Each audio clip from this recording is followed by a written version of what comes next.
fez com que esse moço, ele levantasse toda a madrugada para oferecer sacrifício a Deus.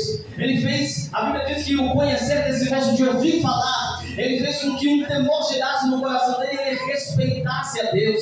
Até que Deus não queria Jó só de ouvir falar. Deus queria que Jó conhecesse ele por experiência. E foi aí que soprou aquela tempestade muito grande que vocês conhecem na vida de Jó. Que um dia ele tinha tudo, e quando ele acorda no outro ele já não tem mais nada para contar a história. E do homem mais rico ele passa a ser o homem mais pobre e miserável da terra de Uz dos caldeus daquela época. E a Bíblia vai declarar dizendo que aqueles discípulos então, eles não tiveram uma experiência com Jesus de Nazaré, sabe? Aquela experiência de que Deus vai ouvir a tua oração, de que Deus vai te responder, de que não é aquela oração daquela pessoa que convida, que você convida para ir no lar, não vai ser aquela oração apenas do pregador que ora por você na sua cabeça, não vai ser apenas a oração do pastor, mas aquela experiência que vai ser a tua oração, a tua resposta, a tua lágrima respondida, vai ser o teu sacrifício respondido. É diferente entre alguém orar por você e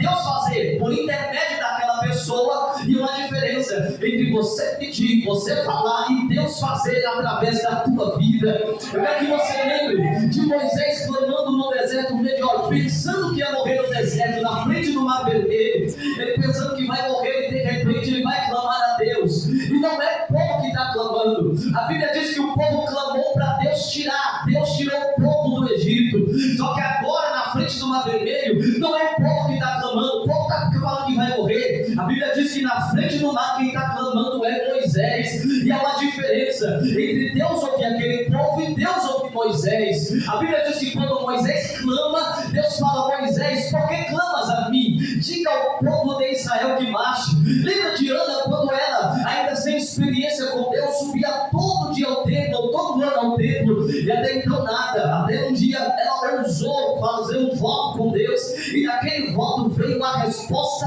dela. Não foi a resposta de Eli que orou por ela, porque ele não orou, ele criticou ela. Foi a própria resposta dela. Eu quero convidar essa igreja no nome de Jesus a entrar no ambiente de Deus, no ambiente da oração, no ambiente onde Deus vai responder a tua oração. É certo que eu vou orar por você, o pastor, o obreiro, os irmãos das outras igrejas e ministérios vão orar, mas você precisa também entrar no teu quarto, fechar a tua porta e esperar Deus abrir o céu para você também. Eu quero que você lembre a vida de Jacó, como foi triste. Logo no começo da vida de Jacó, ele vai receber o nome de suplantador, de enganador, e a partir de então passa essa fama para ele, e a fama se agrava mais quando ele engana o seu pai que já era cego, colocando uma roupa peluda para se passar pelos seus irmãos. Aí a fama de enganador aumenta sobre a vida dele, até que um dia, sem aguentar aquela fama, aquele peso, aquele jugo terrível de enganador, Jacó vai se entrar diante do céu, diante de Deus. Aleluia, ele vê um anjo no subir da alva, lá para as 3:30 da manhã, 5 horas da manhã, ele vai ver um anjo passando o val de Jaboque, um lugar que era cheio de lama praticamente. E quando ele vai ver aquele anjo, ele não vai querer a bênção do pai que ele tinha enganado, não. Ele vai querer a bênção do próprio Deus. Então ele mesmo vai orar para Deus fazer da vida dele. E a Bíblia diz que ele segura o anjo, e o anjo fala: me solta, porque da manhã cedo eu preciso voltar para o céu. Jacó olha para o anjo e fala: não, eu não vou te soltar, eu só vou te soltar quando o Senhor me abençoar. Eu só vou soltar daqui, eu só vou te largar quando o Senhor decidir mudar o meu nome, mudar a minha história, mudar a minha vida. E quem crê e quem insiste com Deus, Deus traz resposta, Deus traz vitória, Deus traz livramento. A Bíblia vai dizer que Jacó ficou até amanhã lutando com o anjo daqui. O anjo, quando viu que ele não ia soltar, tocou a perna dele, deixou ele meio branco, mas deixou ele abençoado para a glória de Deus, o Todo-Poderoso.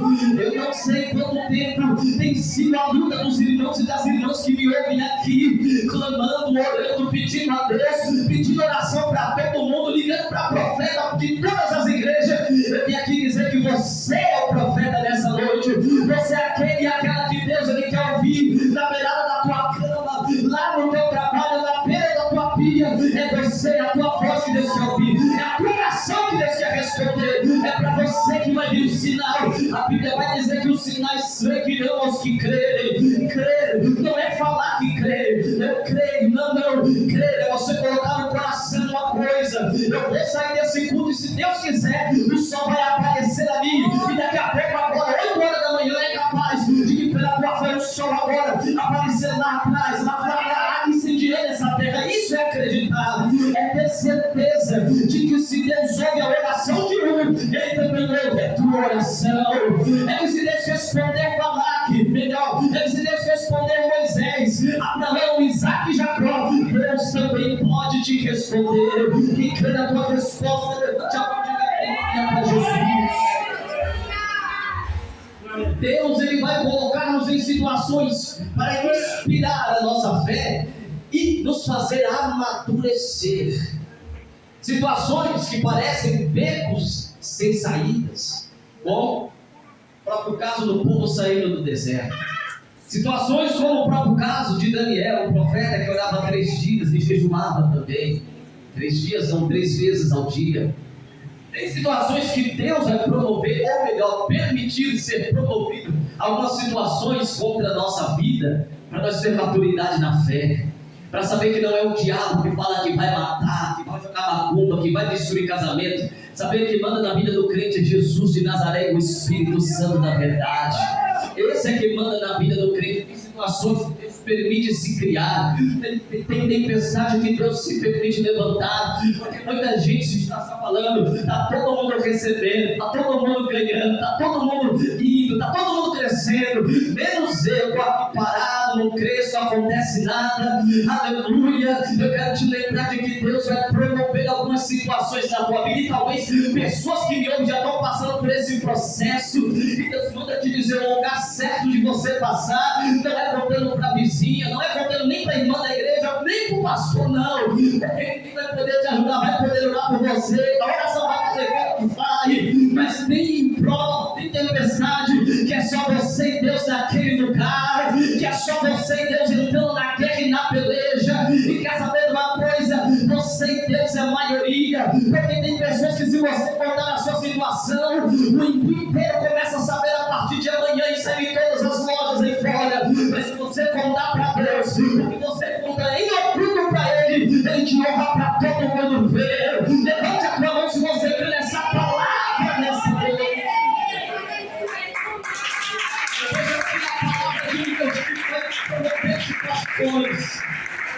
É promover causas só para fazer a fé do teu povo amadurecer. Cá para nós, quanto tempo de cristão você tem e quantas experiências até hoje você acumulou de você mesmo? O que você tem feito diante de Deus? Ah, irmão, eu vivo da dependência da oração dos outros. Se os outros sumirem, e se não tiver ninguém, você vai ligar para quem? Você vai pedir para quem? Peça para Deus, que Ele vai te dar a vitória. Deus queria mostrar para aqueles discípulos que eles também precisavam ter uma vida espiritual.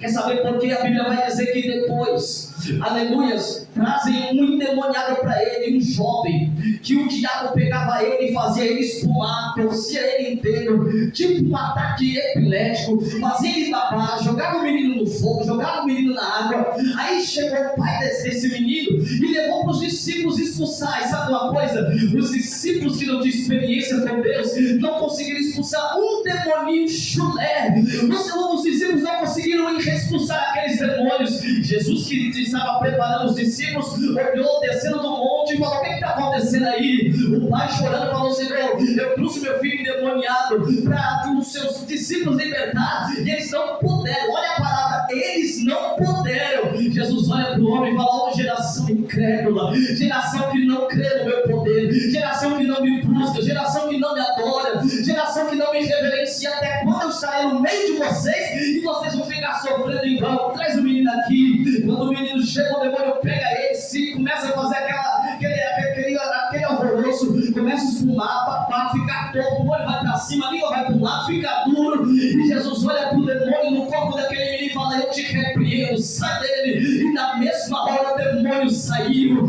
Quer saber de uma coisa? Quando o discípulo de Jesus ele tem maturidade, não precisa de muita coisa. Eu vi uma história certa feita de um irmão, de um servo de Deus, um dos heróis da fé, lá no século 14, 15. Diz a história que uma certa feita um homem muito espiritual orava cerca de 6 a 8 horas por dia. Certa feita ele está entrando na sua casa e de repente ele sente o clima da tua casa sombrio, e de repente quando ele olha para cima do seu sofá, uma sombra negra sentada, e quando ele vai ver, ele poderia correr, poderia gritar como alguns de nós, poderia chamar exorcista da cidade toda, mas não, ele tinha o poder de Deus. Quando ele viu aquele demônio sentado em cima do sofá dele, ele falou: eu te repreendo em nome de Jesus Cristo. O demônio que teve que cair fora para a honra e a glória de Jesus Cristo, em nome de Jesus Cristo. Deus quer te amadurecer na fé, para quando vir situações dessa forma, ou você que está hoje passando retaliações, porque o diabo está destruindo a tua vida, a tua casa, a tua família,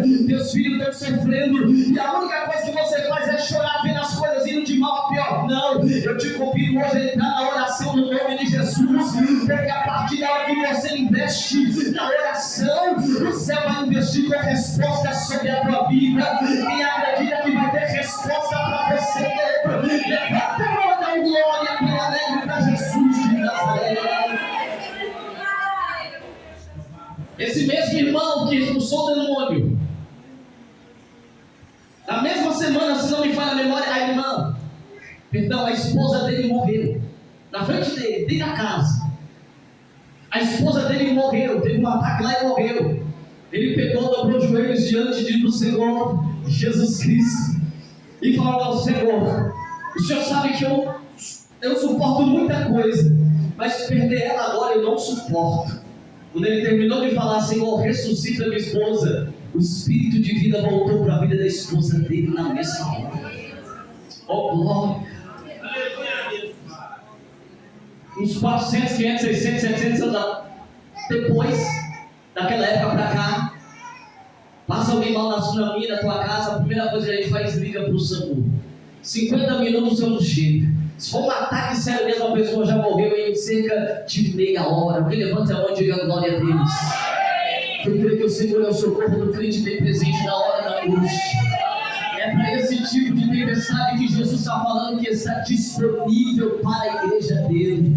Vou falar de novo para ver se você dá glória. É para esse tipo de tempestade que Deus está disponível para a igreja dele.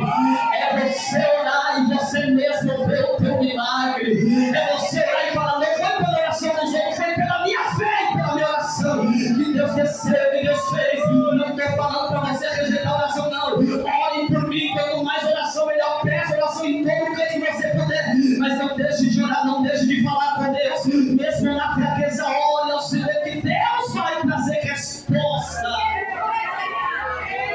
Eu ainda acredito no poder de Deus. E Jesus, quando a Bíblia diz que Jesus ele sobe no barco e vai dormir, porque ele está cansado. Só que enquanto Jesus está dormindo, os discípulos começam a passar no sufoco. O teu sufoco não é nada diante de Deus. Jesus estava fora ou dentro do barco? Jesus estava fora ou dentro do barco? Jesus estava dentro do barco. E presta atenção. Com aquele menino que Jesus repreendeu o demônio que fazia ele se torcer todo. A Bíblia diz que Jesus falou assim: até quando estarei convosco e vocês vão sofrer? E o povo todo sofrendo, o pai do menino sofrendo, todo mundo agoniado porque o demônio não saía. E agora no barco aqui a mesma situação vai acontecer, só que diferente. Uma tempestade começa a levantar as ondas, e a Bíblia diz que o barco é coberto por elas. Nessa hora Pedro, que sabia muito de navegação, que sabia muito de como erguer a vela, de baixar a vela, de como puxar as coisas lá, ele não soube fazer nada. Eles não podem controlar. Tem situação que realmente você não vai poder, mas tem situação que Jesus vai estar ao lado com você, e ele vai pegar este barco, ele vai pegar essa tempestade, ele vai te dirigir no meio dessa tempestade, e você vai passar do outro lado cantando o hino da vitória. Não estou falando para você chamar A e B, porque a Bíblia vai dizer que os discípulos entre si entraram em desespero. Se você vier para mim contar a tua prova, eu vou entrar em desespero por você. Se eu contar a minha prova para você, você vai entrar em desespero por mim. Mas se nós contarmos a nossa prova para Deus, ele vai trazer vitória, ele vai trazer resposta, ele vai trazer resultado. O único que não vai entrar em desespero é o Espírito da paz, o Espírito da graça. Você pode levantar a mão da glória para ele nessa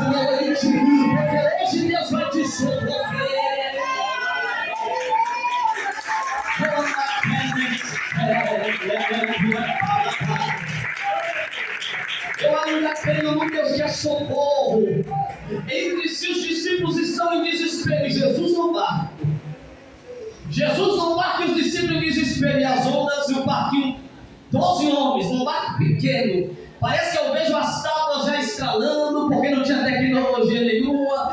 Aleluia! Aquela tempestade, os ventos soprando, arrastando as ondas, a coisa ficando feia. Até que um dos espertinhos da Bíblia vai dizer que lembra que Jesus está no barco e eles vão correndo despertar Jesus. Até então eles não sabiam que Jesus falava nem com o vento, eles não sabiam que Jesus falava com o mar, eles não sabiam muita coisa a respeito de Jesus. O problema da igreja é a falta de conhecimento, que a Bíblia vai dizer: o meu povo perece porque lhe falta conhecimento. O problema do século 21 é achar que Deus só usava os homens no passado, é achar que paralítico só levantava na sede mundial, é achar que Deus só usava Pedro, Paulo, Tiago, João, Davi, Miranda, entre outros. Não, eu quero dizer que uma igreja pequena como essa, quando menor a casa, mais Deus pode se revelar, mais cura pode acontecer. E vem comigo nessa palavra, joga a mão para o céu nessa noite. Eu ainda acredito que o meu Deus é o mesmo ontem, é o mesmo hoje, é o mesmo eternamente. Eu ainda creio que o meu Deus é Deus poderoso para mudar o quadro da situação. E pelo poder dessa palavra, sinta essa dor dessa prova diminuindo, porque Deus vai acalentar o teu coração na paz do teu espírito. Oh, maravilha! Os discípulos começam a ter desespero, chama Jesus e fala: Senhor, não liga que perecemos, ou seja, que indiferença o Senhor tem conosco. Nós estamos sofrendo, nós estamos aqui passando desemprego, passando fome, sendo ameaçados de ser despejados do aluguel, não tendo para onde ir, o casamento está indo por água abaixo. Não liga que nós estamos perecendo. Olha essa enfermidade que o psiquiatra falou que não tem jeito, e você vai enchendo de provas, achando que Deus não está se preocupando com você. Eu tenho que dizer que nessa sua tempestade, para você parar de sentir esse vento e começar a sentir outro vento. Dessa vez é o vento do Espírito de Deus, o vento de Ezequiel capítulo 37, o vento de Atos capítulo 2, que começou a encher aquela casa e começou a encher aquele povo. Nós vamos sentir o vento da tempestade que veio nos matar ou nos amedrontar. Vamos sentir o vento da paz do Senhor, aquele sossego no nosso coração. O diabo pode aparecer na tua janela te ameaçando e dizendo: vai dar tudo errado, não vai dar certo. Se ano passado não deu, quem diz que vai dar esse ano? Olhe para Satanás e diga que ele pode dar o palpite que for, mas Deus é quem dá a última palavra na minha, na tua vida. Pode olhar para ele, pode falar: Satanás, tu pode falar o meu abecedário inteiro, você pode palpitar nos meus dias, você pode fazer o que você quiser,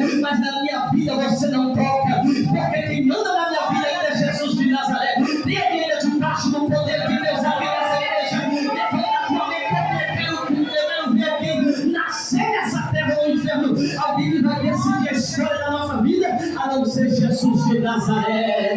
Ele vai decidir a história, Pai. Ele vai decidir a história da nossa vida. Os discípulos eram o começo de um final trágico. 13 homens vão morrer. Para Jesus é o começo de um grande testemunho. Alguém crê? Que o que você está passando é só o começo de um grande testemunho? Que o que você está passando é só um testemunho de Deus sendo gerado para a glória do nome dele? Quem acredita? Eu ainda creio que isso que você passa, igreja, é algo que Deus está gerando para te fazer mais forte. Porque lá na frente alguém vai olhar para você e vai falar: eu queria saber como você é tão forte. Aí você vai falar assim: eu trago no corpo as marcas de Cristo. Não fui eu que fui forte, foi Ele que me fez amadurecer, foi Ele que me sustentou, foi Ele que me revestiu, que me preparou, foi Ele que me ajudou na prova, na luta, foi Ele que me ajudou na fornalha, no fogo. E quero saber de uma coisa: Deus vai continuar te ajudando. Levanta a tua mão, pega essa palavra e libera glória para chegar no céu. Termino dizendo que a Bíblia vai falar que os discípulos vão correr atrás de Jesus. Jesus acorda.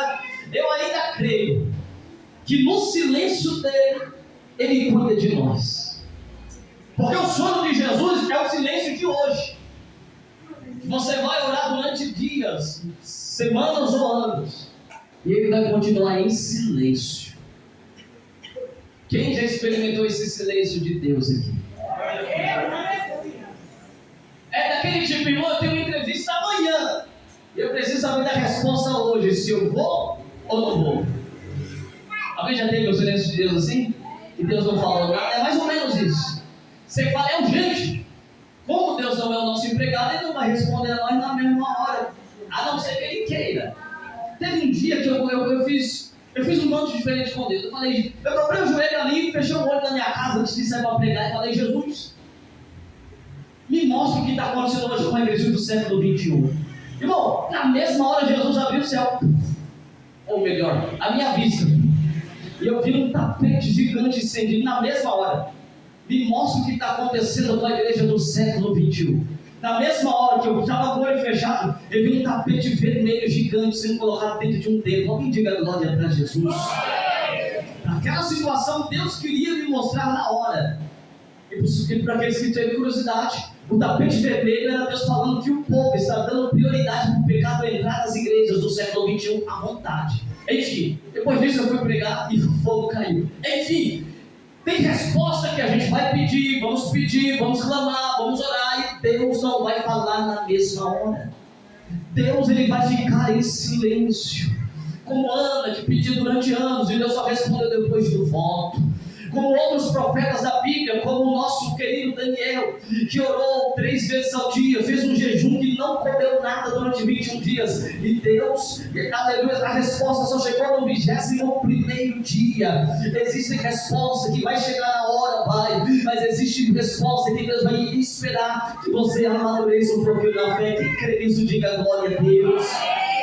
Para terminar, os discípulos no meio de uma tempestade, então eles estão experimentando o silêncio de Deus. E no silêncio é aquele dia que você pensa que você vai morrer. É aquele dia que você pensa que você vai se envergonhar na frente de todos os seus parentes e vizinhos. Que alguém vai olhar para você e vai falar aquilo que você sempre ouve. Ser crente desse jeito, passando por isso, de jeito nenhum. Prefiro ficar aqui, passando, mas pelo menos eu tenho que comer, o que vestir, o que beber. Aí alguém olha para você e fala, todo dia a mesma roupa, o mesmo calçado, mesma saia, mesmo terno, mesma camisa. E alguém falando para servir a Deus e ficar na mesmice assim, quero nada, mas eu vim te dizer uma coisa, vamos sem eles, porque a bênção sem Deus é maldição, e a maldição com Deus Ele transforma em bênção, porque Ele é poderoso. A enfermidade com Deus é saúde, porque Ele vai e cura. A enfermidade sem Deus, a pessoa paga o melhor médico, o melhor tratamento, mas acaba morrendo no final. Quem crê que o teu Deus cuida de você, levanta a boca do dedo para chegar no terceiro caimento. Palma para Jesus. Declare o seu cordeiro de Deus nessa noite. Deve dizer que Deus está no teu pai, pela calaçando, pelepaia, calabá, diz a Bíblia Sagrada, e quando os discípulos estão lá perturbados e chamando Jesus não liga que a gente merece. O Senhor não está cuidando de nós direito, meu Senhor. Aleluia. Já vi esses crentes que falam, vixe, vou sair da igreja. Se aqui não funciona, lá na macumba funciona. Tem muita gente que ouve a Deus aqui na sexta-feira à noite, na quinta-noite, só que na sexta, no sábado, está na macumba, pedindo pro capeta, está na cartomante, fazendo um monte de maldade. E Deus está falando, se ficar entre dois muros, se ficar em cima do muro, tu vai quebrar a cara e vai dar tudo errado. Mas se ficar comigo, no meu tempo eu preparo, no meu tempo eu planejo, no meu tempo eu entrego. Quem crê que o tempo de Deus é o melhor, levanta a mão. Eu quero acreditar que o crente não precisa de criar atalhos para Deus fazer. O crente precisa andar no centro da vontade de Deus. E a Bíblia vai dizer que tudo coopera para o bem daqueles que amam a Deus. Independente se parece que está longe ou se parece que está perto, eu vim te dizer que vai dar certo em nome de Jesus. E quem pega essa palavra, diga glória. Eu ainda creio no poder de Deus. Jesus acorda, toma a frente da situação. Quem crê nisso? Amém. Ai, vamos lá. Quem crê que Deus vai tomar a frente da situação? Deus pega as rédeas da situação, Jesus pega as rédeas da situação. E Jesus faz uma pergunta interessante. Por que sois tão tímidos? Ainda não tendes fé? Uma pergunta simples. Jesus está falando, vocês 12, se vocês unissem a fé de vocês, era possível o vento parar. Era só praticar a fé. Mas ao invés de praticar a fé, vocês preferem praticar o desespero. Aí Jesus tira a palavra dos discípulos e olha para o mar. E no horizonte ele dá um grito: vento, acalma-te. Aí o vento: mar, aquieta-te. As ondas estavam lá em cima na hora.